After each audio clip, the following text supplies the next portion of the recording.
Digues, foi, tens diners? Respongué, tinc amat. Tens viles i castells i ciutats, comtats i ducats? Respongué, tinc amors, pensaments, plors, desigs, treballs, llanguiments, que són millors que imperis i regnats.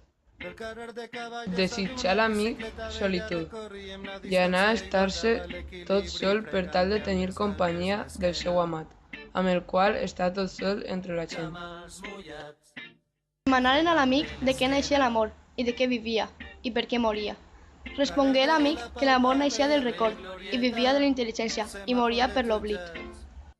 Anava l'amic per una ciutat com a folk, cantant coses del seu amat, i la gent li demanà si havia perdut el seny. Respongué que el seu amat havia pres el seu voler i que ell li havia donat el seu enteniment. Per això li havia quedat tan solament el record amb què recordava el seu amat.